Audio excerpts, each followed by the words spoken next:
Hey IceFun, I looked at your video on your sautille spiccato, and so it looks like you're a little tense, and I think that's what you were mentioning in your video, and how to get yourself untense. And it also sounds like you were able to do this before on the Zigeunerweisen at an earlier performance. So let me give you a couple tips on what I would do probably to loosen yourself up.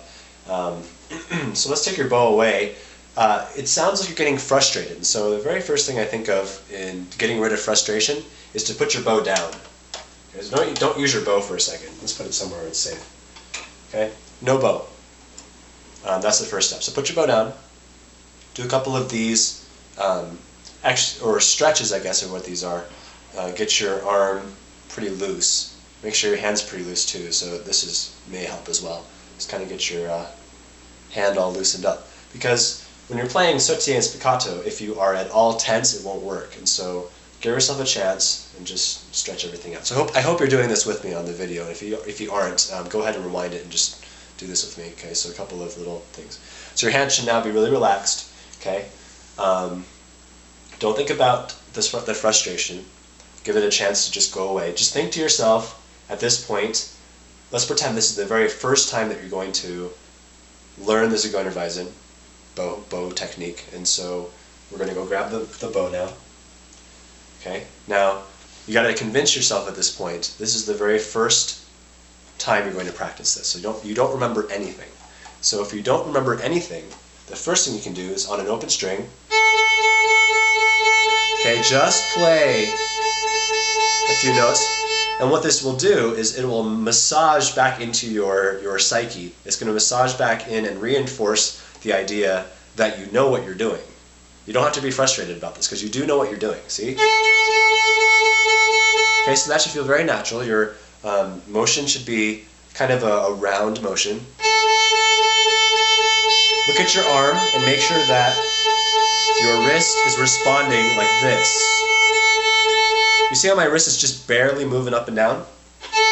The reason why is because everything is starting from my elbow area, from my bicep. So, okay, so it should feel like nothing. It's not hard at all, okay? Now, let's go to the next step, which is, it's a very simple kind of a staccato. And all I'm doing at this point is doing the first motion I was showing you with breaks at the ends of each bow direction. Now look at my wrist. You see how loose it still is? My fingers are also very loose. Okay? So now that you've got that movement, you have two movements. First is second. Now let's go into the third, which is a little bit faster with the staccato.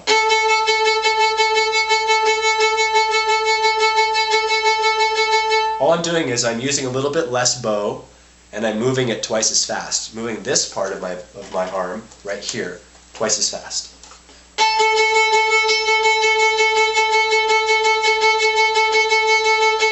Make sure everything is staying very, very relaxed. Okay, we don't want to get tense. If you do get tense at this point, go back to, and then get back into the staccato until it feels completely comfortable, and then get into the double time.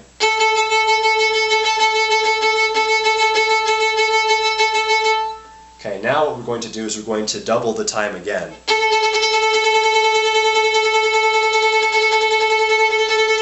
Okay, my bow is not coming off the string.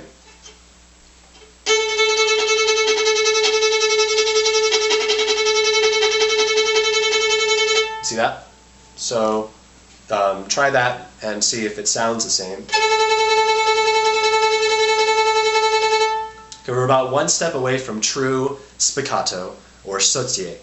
So now the sautille part comes in when you have your elbow raised just a little bit, just slightly, so that your wrist ends up letting you a little bit higher than your hand, just barely higher.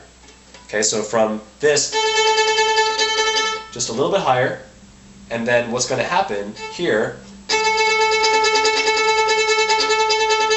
Now my hand, what it's doing is it's reacting, now that I have my elbow up a little bit, it's reacting to the feeling of coming off the string.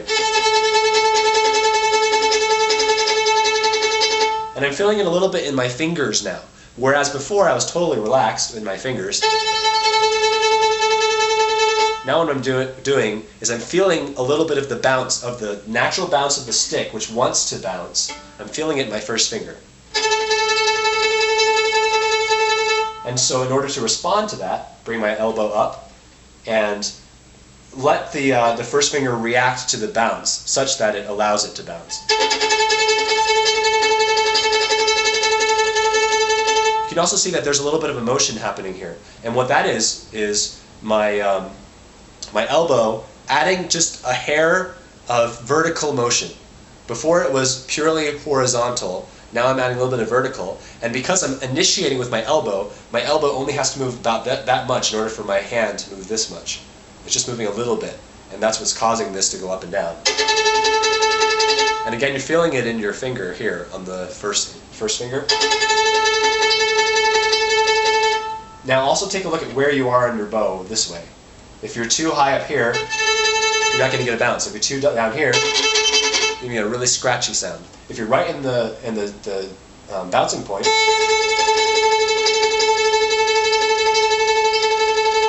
then without any effort, it should be bouncing. And you can see my hand, how it looks.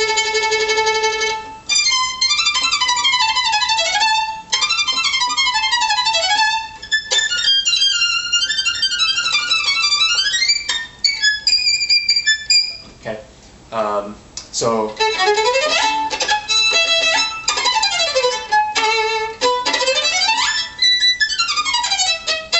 and I apologize, I don't know those notes very well, but that's how it translates in.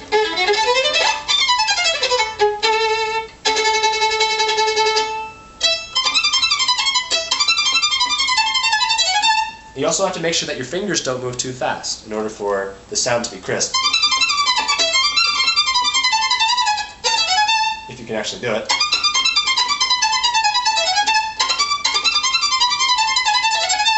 Okay, I'm not doing a very good job of that, but that's the idea. And if you want to practice it with your fingers, which I probably should do right now since I'm not getting the notes correctly, I'm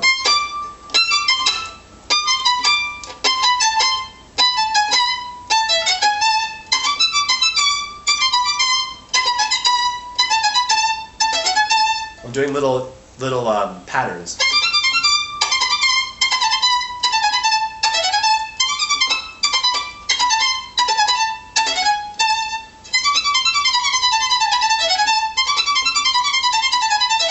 There we go. Okay, I've almost got it. And so that should help this progression of going from to